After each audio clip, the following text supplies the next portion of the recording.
एक ब्लॉग और एक वेबसाइट, उसमें क्या फ़र्क होता है? ब्लॉग पे हम ऐसे कंटेंट डालते हैं जो हमारे डेली में होता है, या फिर हम इंफॉर्मेशन देते हैं वहाँ पे एक पर्टिकुलर टॉपिक के ऊपर, तो वो अलग अलग टाइप का हो सकता है। तो वेबसाइट पे भी तो इन्फॉर्मेशन देती है।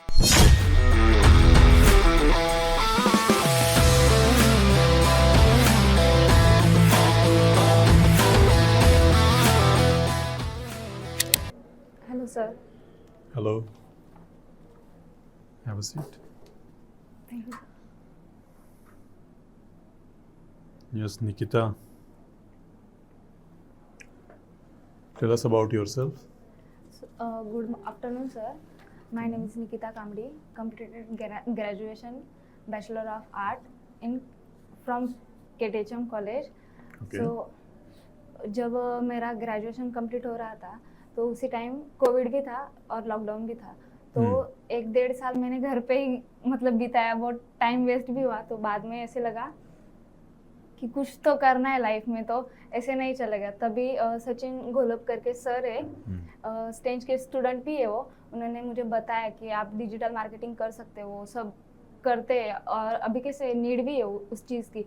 तो मैंने देखा, सर्च किया, फिर स्टेज ज्वाइन किया मैंने, फिर उसके बाद इंटर्नशिप भी की, और अभी मैं जॉब भी कर रही हूँ अच्छे से। मुझे जॉब के लिए करना था डिजिटल मार्केटिंग की, सही से जॉब लगे, खुद के पैरों पे खड़ा होना है, इसलिए किया था। तो वो मेरा सपना पूरा हो गया, और मैंने एक गोल भी डिसाइड किया था कि 25 मतलब 2025 आने तक जॉब लगनी ही लगनी है ऐसे। Okay. तो वो भी हो गया, और अभी एकदम मतलब ऐसे खुद पे प्राउड भी होता है। घर वाले भी बताते हैं कि 2 साल वेस्ट किए फिर भी तूने कुछ तो किया, और ये सिर्फ डिजिटल मार्केटिंग और स्टेज एकेडमी से पॉसिबल हुआ है। So yes.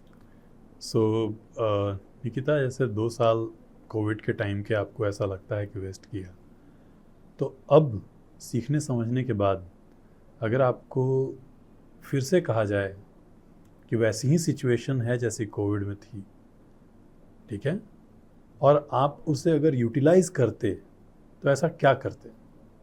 मैं स्टेज ज्वाइन करती उसी टाइम पे और जल्दी मतलब से। आपने स्किल पे आप ध्यान दे रहे स्किल उस पे टाइम ध्यान पे। देती। आपकी फैमिली में कौन कौन है निकिता? मम्मी पापा और भाई। भाई छोटा है? छोटा है मेरे से। राइट। सो ना, डिजिटल मार्केटिंग में आपने अपना करियर तो स्टार्ट कर लिया, एंड अब आपको क्या लगता है कि ये करियर कहाँ तक लेकर के जाएगा? कहाँ तक आपके ड्रीम्स, आपके जो अब नेक्स्ट ड्रीम है वो कैसे हैं? अभी तो और भी सीखना है और आगे करियर बनाना है, तो मुझे ऐसे लगता है कि मैं ज़्यादा से ज़्यादा जितने ऊपर तक पोस्ट है वहाँ तक जाऊँ डिजिटल मार्केटिंग में, और वहाँ से इनकम भी जनरेट करूँ, जिससे कि फैमिली को सपोर्ट कर सकती हूँ उसकी वजह से। तो वहाँ तक जाने के लिए एक तो हर्डल में अभी आपके पास एक्सपीरियंस की कमी है, लेकिन ऐसी कौन सी क्वालिटीज़ हैं जो आपको लगती हैं कि किसी को लेकर के वहाँ तक पहुँचा सकती हैं या एक पीक तक लेकर के जा सकती हैं? कौन सी क्वालिटीज़ हैं जो होनी चाहिए? हार्डवर्क होना चाहिए मेनली। अब कितने भी प्रॉब्लम्स आए, जैसे अभी मेरे पास गाड़ी नहीं है, साइकिल नहीं है, फिर भी मैं कंटिन्यूसली आती हूँ। मुझे ऐसे लगता है कि वो जो चीज़ें हैं ना, वो मुझे टॉप तक लेके जाएंगी, जो हार्ड वर्क है आपके अंदर। और डिजिटल मार्केटिंग में कौन से फेवरेट टॉपिक हैं आपके? वर्डप्रेस, एसईओ, और अभी जो सी पैनल का सेशन हुआ है तो उससे थोड़ा बहुत उसको भी ऐसे लगता है कि वो और देखना चाहिए मैंने, तो वो पसंद है। What is WordPress? थोड़ा सा क्वेश्चन और हाँ, मेरा सिंपल क्वेश्चन है कि वर्डप्रेस क्या है? What is WordPress? वर्डप्रेस से हम वेबसाइट्स बना सकते हैं अलग अलग टाइप की। ओके, तो हर वेबसाइट बनाने वाले टूल की तरह ही एक टूल है या फिर कुछ और भी है उसमें? उसमें बहुत कुछ, वर्डप्रेस में भी बहुत कुछ आता है, बट वो एक ऐसे टूल है जिससे हम यूज़र फ्रेंडली है वो, तो हम उससे सही से वेबसाइट क्रिएट कर सकते हैं, और उसमें कई सारे फीचर्स भी दिए गए हैं जिससे हम वेबसाइट क्रिएट करते टाइम हमें कुछ इश्यूज़ नहीं आते।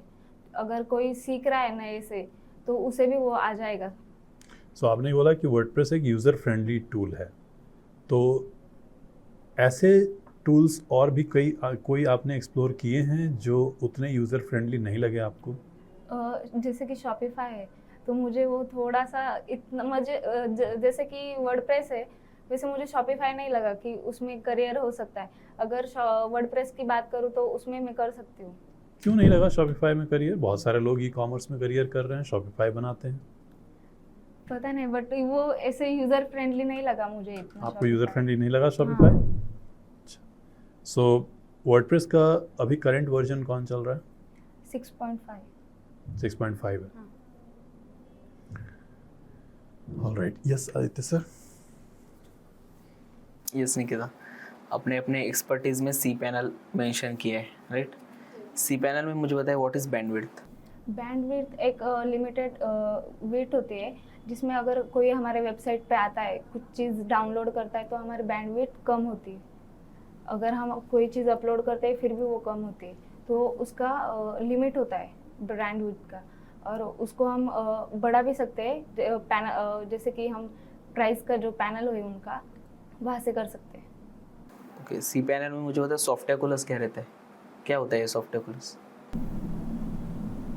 सॉरी सर, रिकॉल नहीं हो रहा है अभी। ओके, मुझे बताइए वर्डप्रेस में आप अपने वेबसाइट क्रिएट किए, राइट? तो वर्डप्रेस में मुझे बताइए कि वर्डप्रेस के डैशबोर्ड में टूल सेक्शन में क्या क्या ऑप्शंस आते हैं?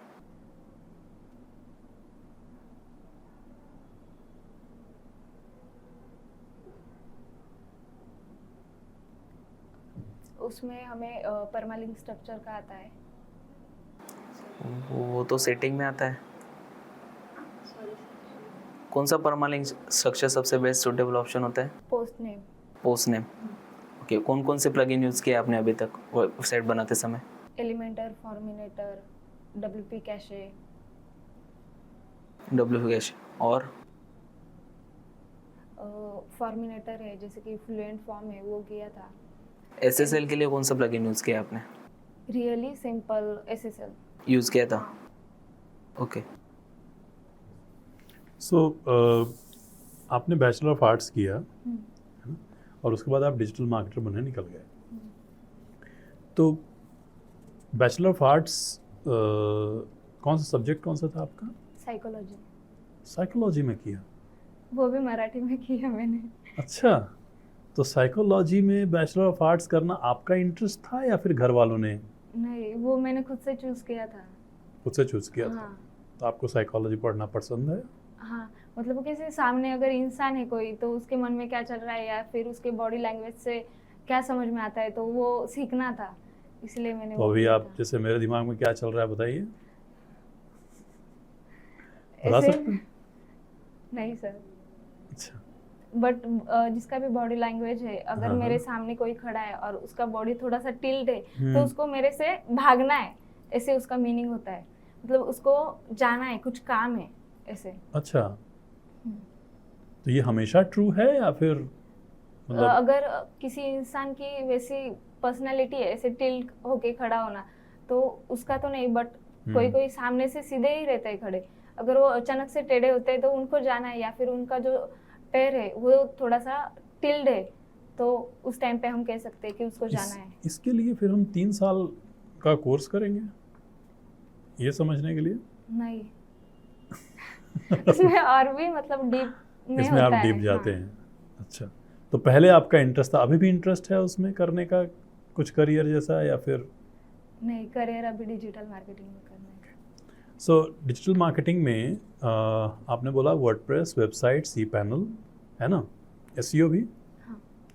सो सर्च इंजन ऑप्टिमाइजेशन अगर ई कॉमर्स का करना हो मुझे, तो ई कॉमर्स के एसईओ और नॉर्मल वेबसाइट के एसईओ में क्या फ़र्क पड़ेगा? ऐसा क्या स्टेप लीजिएगा? उसके जो कीवर्ड्स रहेंगे नॉर्मल वेबसाइट के, उसके इंफॉर्मेटिव कीवर्ड्स हम देंगे, जो कीवर्ड इंटेंट है इंफॉर्मेशन वाला वो देंगे, और ई कॉमर्स के इसमें हम देंगे कमर्शियल वाला। तो ये दोनों कीवर्ड की डिफरेंस रहेगा वहाँ पे। और ये दोनों इंटेंट के कीवर्ड आपको कहाँ से मिलेंगे? सेम रश या फिर अलग अलग टूल्स यूज़ करते हैं, उसमें से हम देख सकते हैं। सेमरश में एक फीचर है कीवर्ड गैप निकालना, बता सकते हैं कीवर्ड गैप क्या होता है? No sir. अगर मेरी वेबसाइट को बैकलिंक्स मिले हुए हैं और बैड बैकलिंक्स मिले हुए हैं, क्या स्टेप्स लीजिएगा उसको रिमूव करने के लिए? पहले तो मैं उनको पर्सनली मेल भेजूंगी, अगर फिर भी वो नहीं करते तो मैं डिसअबाउट टूल का यूज़ करूंगी, जिसमें वो सारे नोटपैड में लिंक डाल दूंगी और डिसअबाउट टूल में डालूंगी उनको। डिसअबाउट टूल कहाँ ऑप्शन अवेलेबल होता है और गूगल आपको कब यूज़ करने देता है? जब हमारे बैकलिंक्स बहुत ज़्यादा बढ़ जाता है, स्पैमी बैकलिंक, तब गूगल हमें यूज़ करने देता है। मान लीजिए मेरे यहाँ सिर्फ 5 बैकलिंक स्पैमी हैं, क्या मैं डिसअबाउ यूज़ करूँगा? यस सर, कर सकते हो। सो मान लीजिए मेरी वेबसाइट है, ठीक है, मैं ओन करता हूँ, क्या आप उसके लिए डिसअबाउ कर सकते हो? अगर आपने मुझे परमिशंस दी उस चीज़ की तो मैं कर सकती हूँ। कौन से पैनल में मुझे परमिशन देनी पड़ेगी? सॉरी सर, रिकॉल नहीं हो रहा है। मतलब डिसअबाउ टूल कौन से पैनल का पार्ट है? आपने कभी डिसअबाउ किया है? नहीं किया है। nikitakamli.com को कितने बैकलिंक्स हैं? मैंने अभी तक कोई भी एक भी बैकलिंक नहीं ली है। क्यों? मैंने जब वेबसाइट बनाई उसके बाद मैंने सडनली एक दिन प्लगइन्स डिलीट किए, अच्छा, तो फिर से मैं अभी बना रही हूँ, तो फिर से काम चालू है उसमें। तो वेबसाइट बनाने के बाद प्लगइन्स क्यों डिलीट कर दिए?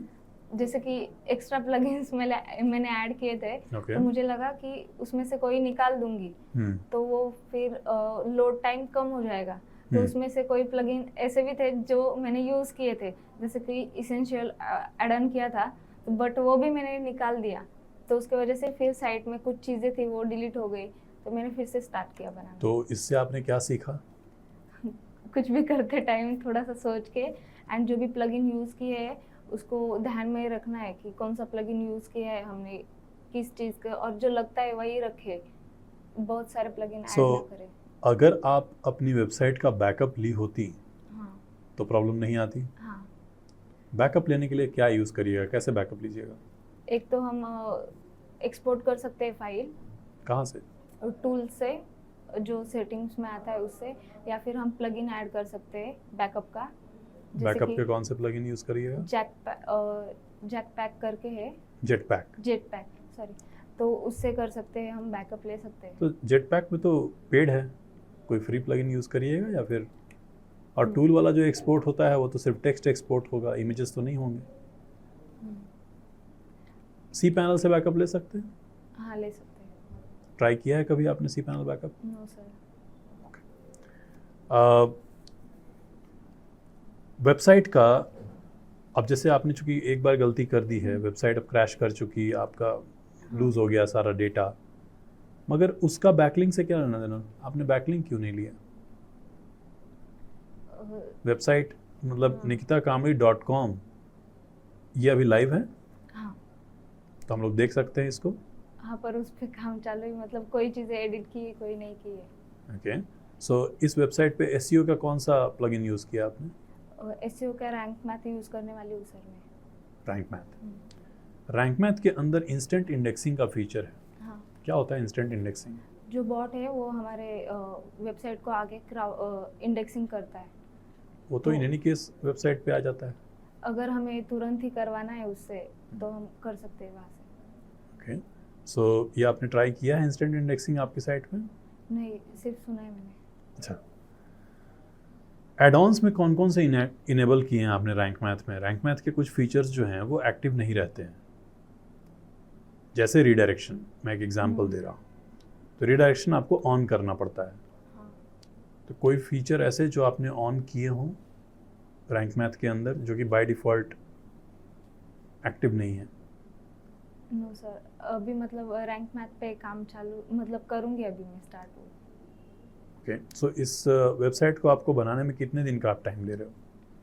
मैं इसको 1 वीक में ख़त्म करना चाहती हूँ वेबसाइट को। 1 वीक में?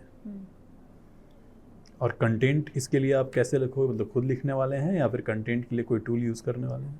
जितना हो सके उतना खुद से, या फिर आइडिया लेना है तो चैट जीपीटी, जेमिनाई, वहाँ से आइडिया ले सकते। तो ये जो एआई कंटेंट है जो यहाँ से जनरेट होगा, तो ये तो डिटेक्ट हो जाएगा एआई का कंटेंट?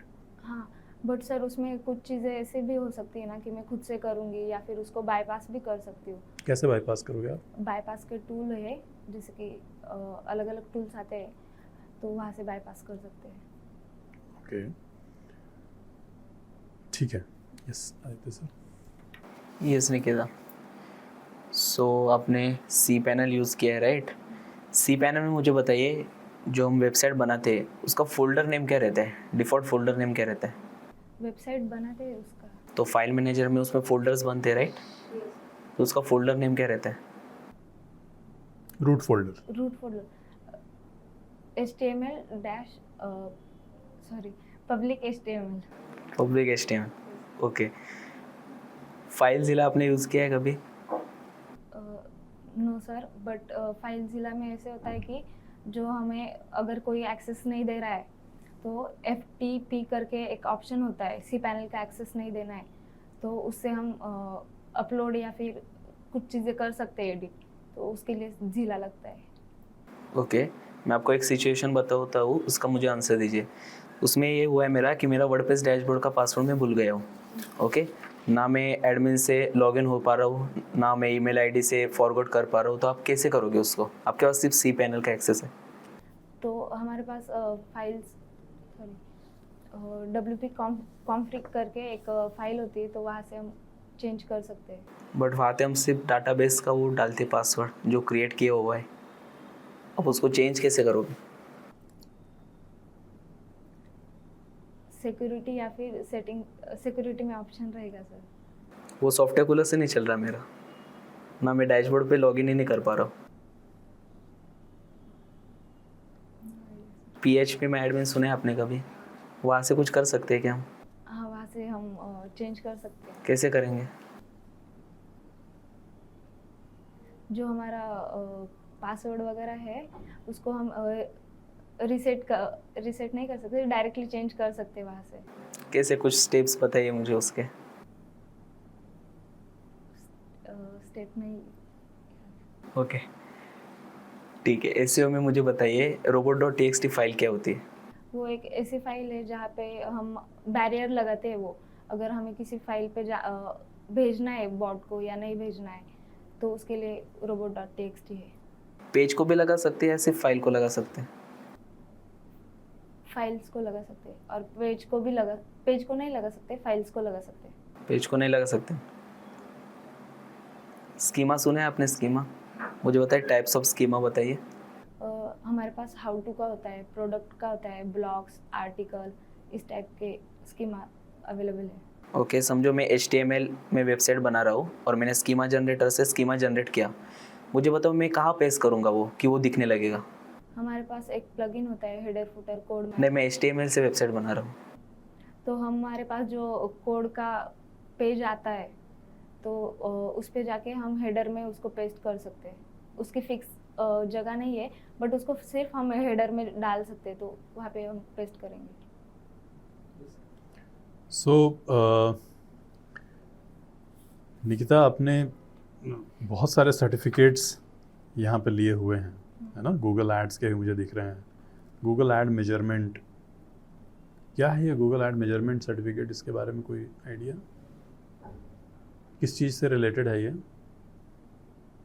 नो सर, अभी उसको बहुत टाइम हो गया तो डायरेक्टली सर्टिफिकेट्स किए हुए। हाँ। सर्टिफिकेट की वैलिडिटी कितने दिन की होती है इनकी? हर की अलग अलग होती है। मेजरली 1 ईयर होता है। 1 ईयर होता है। हाँ। ओके, तो 1 ईयर के बाद आपको फिर से ये एग्ज़ाम्स देने पड़ते हैं। ठीक है। अब एक बिजनेस है जो कि बुटीक का है, ठीक है? सो बुटीक बिजनेस को डिजिटल मार्केटिंग करवानी है अपनी, and they are also ready to run advertisement, they are also okay with social media, website, सब उनका करना है। आप मुझे बताओ कि आपका अप्रोच अगले 3 महीने के लिए क्या रहेगा और आप क्या करोगे उसके अंदर? पहले तो मैं उनका सारा डिटेल्स लूँगी, उनका पहले से प्रेजेंस है नहीं है। तो अगर रहेगा तो अच्छी बात है, नहीं रहेगा तो मैं स्टार्टिंग से न्यू से स्टार्ट करूँगी। उनका बिजनेस नेम वो देखूँगी कि सोशल मीडिया पे है या नहीं। जो नहीं है वही चूज़ करूँगी और उससे स्टार्ट करूँगी। फिर सोशल मीडिया पे 1 मंथ तो भी सोशल मीडिया पे काम करूँगी। उसके साथ साथ वेबसाइट, वो सब चीज़ें। जैसे ही ट्रैफिक आती है तो उसके बाद हम एड्स रन कर सकते हैं 3 महीने के बाद। तो ऐसे एक प्लान रहेगा। 3 महीने तक आपने ऐड नहीं चलाया, हम्म, 3 महीने तक आप सोशल मीडिया पे कंटेंट डाल रहे हैं। हम्म। कौन से ऐसे कंटेंट आप डाल रहे हैं जिससे आपको लगता है कि ट्रैफिक आएगी? जैसे कि अभी रील्स बहुत ट्रेंडिंग में है इंस्टा पे, तो उसके हम रील शूट करके डाल सकते हैं अलग अलग रील से कितनी ट्रैफिक आती है वेबसाइट के ऊपर? वेबसाइट। रील्स तो बहुत ज़्यादा ट्रैफिक थ्रो नहीं करती। यस सर, बट कैसा है कि इंस्टा पे हम रील डालेंगे तो इंस्टा पे अकाउंट पे हमारे फॉलोअर्स वगैरह बढ़ेंगे। उसके ठीक बाद है। हम उन फॉलोअर्स को पिंटरेस्ट हो या फिर फेसबुक हो वहाँ पे भी भेज सकते हैं। कैसे भेजोगे आप? वो तो इंस्टाग्राम पे हैं, आपके साथ इंगेज हो रहे हैं, आप उनको कैसे भेज रहे हो? पिंटरेस्ट पे, वेबसाइट पे और भी जगहों पे कैसे भेज रहे हो आप? उनको हमारे अलग अलग सोशल मीडिया का जो भी है प्लेटफॉर्म्स अवेलेबल, तो उनके बारे में हम बता सकते हैं कि यहाँ पे मतलब पहले वीक हम प्रमोट कर सकते हैं हमारे बारे में कि हम यहाँ पे हमें फॉलो करो वगैरह। और इस बुटीक को कितना खर्च करना पड़ रहा है इसके लिए? जैसे कि मार्केट में सोशल मीडिया लोकल एसईओ वगैरह पकड़ के 15 तक है, तो उस हिसाब से कर सकते हो। तो 3 मंथ्स में 45,000, यस उससे उनका ROI कितना क्या आएगा, क्या एस्टिमेटेड है? सर, ROI हम अभी डिसाइड नहीं कर सकते क्योंकि हम अभी उनका ब्रांडिंग कर रहे हैं ना। अगर एक बार पूरी तरह से ब्रांडिंग होती है तो उसके बाद हम ROS कैलकुलेट कर सकते हैं। तो 3 महीने में इस ब्रांड को, बुटीक के डिजिटल में क्या मिलेगा? ब्रांडिंग यस सर, ब्रांडिंग मिलेगी और उनके बारे में अवेयर होंगे लोग। पर अवेयर होने के लिए जो आप ऑर्गेनिक कर रहे हो, अगर आपको ऐड चलाना हो तो कौन सा ऐड चलाइएगा? मैं पहले तो अवेयरनेस ऐड चलाऊंगी, अवेयरनेस या फिर ब्रांडिंग का वो है वो चलाऊंगी, और उसके बाद हम लीड्स पे काम कर सकते हैं। नासिक में कितने ऐसे लोग हैं जो फेसबुक और इंस्टाग्राम यूज़ करते हैं? Any idea? बहुत से हो सकते हैं, मतलब सभी करते हैं वो। नहीं, एज अ मार्केटर आपने कभी पैनल देखा है कि पोटेंशियल साइज नासिक में कितना है मेटा ऐड का? देखा है सर, बट रिकॉल नहीं हो रहा है अभी Okay. Exact number. सो कोई चांस कि आप उनका गूगल ऐड भी चलाने वाले हैं? यस सर, चला सकते हैं। कौन सा ऐड चलाइएगा? उनका वेबसाइट ट्रैफिक का कर सकते हैं हम। जब फेसबुक में हम अवेयरनेस लीड का चलाने के बाद वेबसाइट ट्रैफिक का कर सकते हैं, जिसकी वजह से हमारे वेबसाइट पे ट्रैफिक आके। वेबसाइट ट्रैफिक कौन सा ऐड है गूगल में? गूगल एड्स कितने टाइप के हैं, कौन कौन से हैं? सर्च है, लीड है, lead app add? Lead add नाम से है कुछ, या लीड एक सिर्फ ऑब्जेक्टिव है, ऐड टाइप तो नहीं है? Yes sir. डिस्प्ले ऐड बोल रही हैं आप? No sir. Google ad panel याद आ रहा है?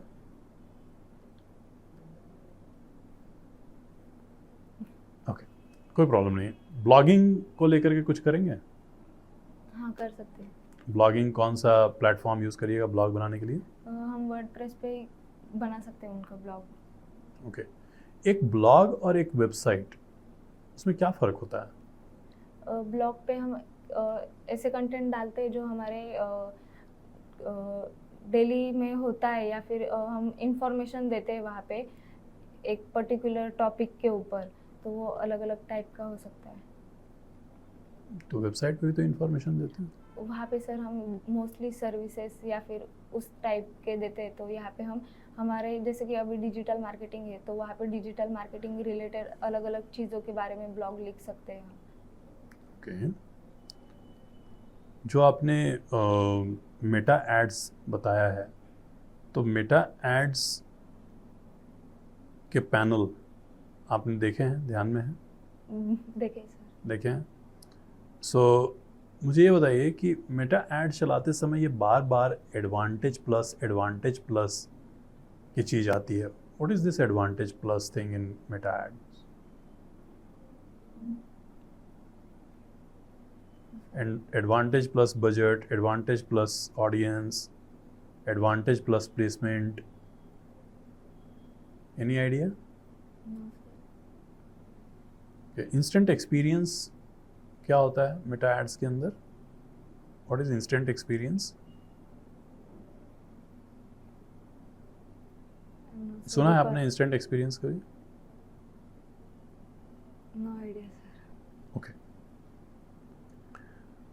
तो अगर अब मैं आपसे पूछूं which is your favourite topic in digital marketing? Sir website ही है। वेबसाइट ही है, ठीक है। सो एलिमेंटर के मुझे एड ऑन्स बताइए दो। रॉयल एडन, इसेंशियल एडन, ये ऐसे कौन से एलिमेंट्स हैं जिसके लिए आपको एड ऑन लग रहे हैं जो एलिमेंटर में नहीं मिलता? जैसे कि टेस्टिमोनियल है तो वो स्लाइड होते, तो उस टाइप में एडन्स लगते हैं। ओके। और जो एलिमेंटर है पेज बिल्डर, एलिमेंटर का कोई और ऑल्टरनेटिव आपने ट्राई किया है? जब देख के फिर आपको लगा कि नहीं नहीं एलिमेंटर ही बढ़िया है, तो इसके लिए आपने और कोई ट्राई किया है? नो सर, बट दिवी करके है, उसके बारे में सुना है। दिवी आपने सुना हुआ है पर ट्राई नहीं किया उसको? नहीं, वो पेड में आता है इसलिए ट्राई नहीं किया। और जब हम एलिमेंटर इंस्टॉल नहीं करते हैं तो वर्डप्रेस का डिफ़ॉल्ट एडिटर रहता है, उसका नाम क्या है? जो वर्डप्रेस का अपना खुद का एडिटर है उसका क्या नाम है? आप वर्डप्रेस लेते हो डायरेक्ट एलिमेंटर डाल देते हो? नहीं सर, उसका डिफ़ॉल्ट आता है बट उसका नाम रिकॉल नहीं हो रहा है अभी। Okay okay, yes Aditya sir, done. So Nikita, आपने यहाँ पे लिखा हुआ है listening to music. Yes sir. कौन सा टाइप का म्यूज़िक सुनते हैं आप? मुझे ऐसे शांत वाले अच्छे लगते हैं, सोनू निगम जो है ना उनके। सोनू निगम के? सोनू निगम के। कोई भी सोनू निगम का कोई सॉन्ग मुझे बता सकते हैं कि हाँ सर, जो रिकॉल होता है? कौन सा है? एक अभी बाकी है थोड़ी सी जिंदगी, वो वाला अच्छा लगता है मुझे। ओके। और मतलब पहले से ही आप सॉन्ग सुनते हैं? पहले से ही पसंद है सुनना? आपने फोटोग्राफी भी लिखा हुआ है, लव फोटोग्राफी। मुझे उसमें नेचर के फोटोज निकालना ज़्यादा अच्छा लगता है। तो नेचर के फ़ोटोज़ अगर हमें लेने हों, मान लीजिए मैं अगर बहुत फर्स्ट टाइम फोटोग्राफ़र हूँ, तो कुछ लोगों का कहना होता है कि इवनिंग में फ़ोटोग्राफ अच्छे आते हैं, कुछ लोग का कहना होता है मॉर्निंग में फ़ोटोग्राफ, कुछ लोगों का दोपहर में, ऐसा क्यों? सर सबके अलग अलग थॉट्स होते हैं, बट नेचर एक ऐसी चीज़ है जिसको डेकोर नहीं करना पड़ता, तो वो खुद से ही ब्यूटीफुल होता है, तो उसके फ़ोटोज़ हमेशा ही अच्छे आते हैं। ये Okay. मेरा पर्सनली कहना है। ओके। और अगर मुझे अच्छे फ़ोटोज़ अपने मोबाइल कैमरा से खींचना हो तो कोई ऐप अलग से यूज़ करते हैं आप या फिर? नो सर, जो फ़ोन में कैमरा होता है उससे ही करती हूँ। So any idea what is open camera app, या उसका कोई यूज़ केस है आपके पास? आपने ट्राई किया है ओपन कैमरा? मैंने सुना है मेरे पापा से कि जो रिपोर्टर्स होते हैं ना वो यूज़ करते हैं, जो डायरेक्टली कैमरा अटैच होता है उनके माइक से, तो उतना सुना है मैंने। ओके। ट्रैवलिंग भी आपने लिखा हुआ है। ट्रैवलिंग पसंद है आपको? लास्ट कब ट्रैवल किया था?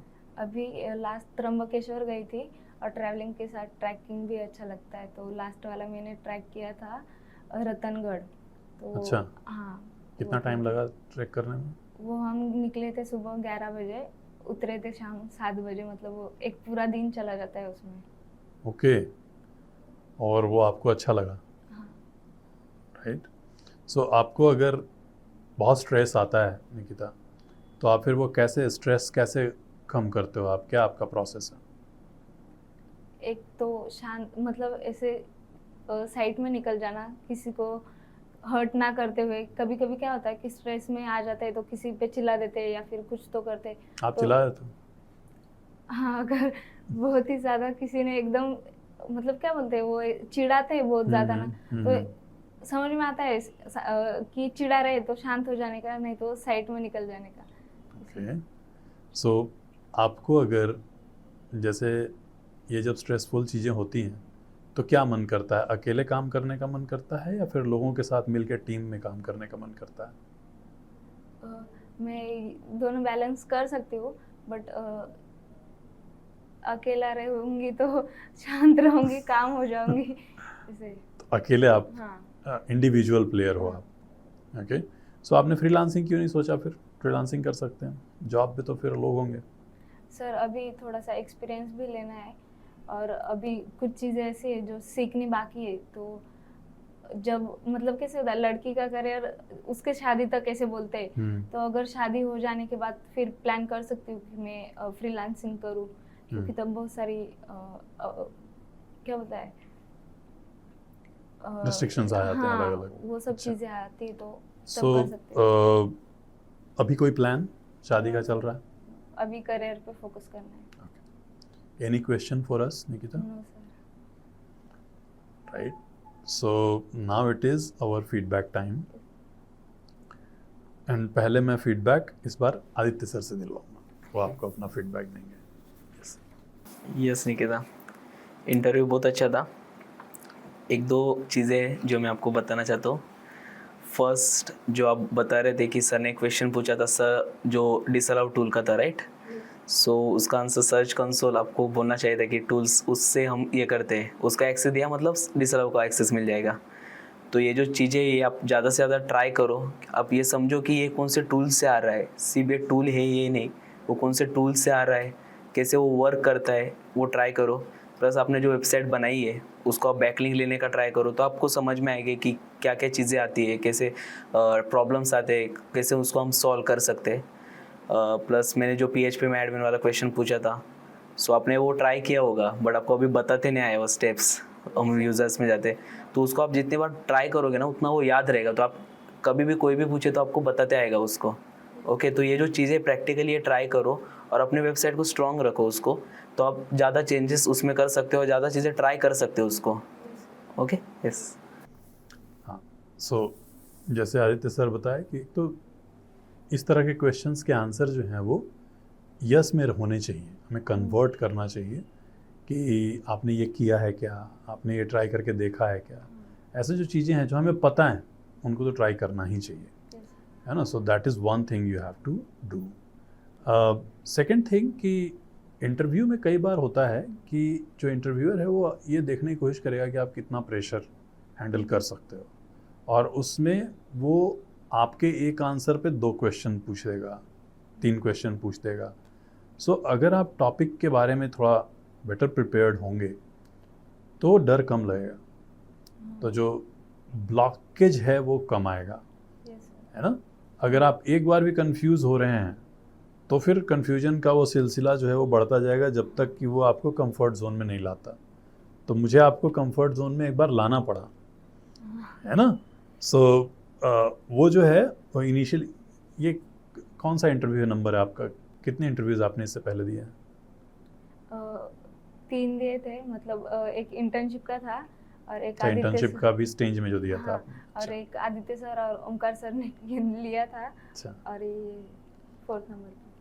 तो अगर ओवरऑल देखा जाए तो पहला आपका इस तरह का इंटरव्यू है। Yes sir. उसका एक नर्वसनेस नेचुरल है, लेकिन कंटेंट अगर तगड़ा रहेगा हमारा, अगर आप अपने डिजिटल मार्केटिंग के टॉपिक्स को रिवाइज करते हैं, प्रैक्टिस किए हुए हैं, और ख़ास तौर से जैसे जो क्वेश्चन आए थे सर, कैसे सी पैनल पे क्वेश्चन से, आपके पास सी पैन है ही, हाँ सर। उसको देखने में टाइम नहीं लगता। आपने फाइलज़िला वाला क्वेश्चन आंसर किया है, लेकिन वो आपने ट्राई नहीं किया है, वो आंसर में साफ दिख जाता है हाँ, कि आप याद करके, रिकॉल करके जितना याद आ रहा है वो आप बता रहे हो। Public underscore HTML is the folder, HTML underscore public या HTML पब्लिक नहीं है वो। तो ये जो है वो क्लैरिटी के साथ आना चाहिए। Yes sir. इसके लिए थोड़ा रिवीजन ज़रूरी है, और थोड़ा नोट डाउन करते चलिए कि ये अगर मेरी वेबसाइट है, आपकी वेबसाइट आपके डोमेन को लिए कितना टाइम हो गया, अभी 1 या 2 मंथ हुए होंगे, और आपको ये साइट 1 वीक में बनानी है जबकि आपके पास 2 महीने से है ये। So set a deadline, yes sir. ठीक है, and utilize your time whatever. I understand you are a very hard working girl, it's not every one's cup of tea. जो आप करते हो, हम लोग चूँकि देखते हैं और जानते हैं कि आप कितना वॉक करके आते हैं, फिर भी आप अटेंड करते हो चीज़ों को। सो बट प्रॉब्लम ये है कि वो हम जानते हैं, हाँ, आप कहीं इंटरव्यू में जाओगे तो उसको तो आइडिया नहीं है आप हाँ। कैसे आए हो या आपने क्या किया है। हार्डवर्क को दिखाने का सबसे आसान तरीका है अपने कंटेंट पे काम करना, यस है ना, तो वो चीज़ दिख जाती है फिर। So let's focus on it. बहुत ईमानदारी से आपने इंटरव्यू दिया है, so just work on your content. Yes sir. Yeah, all the Thank you. best. Thank you sir.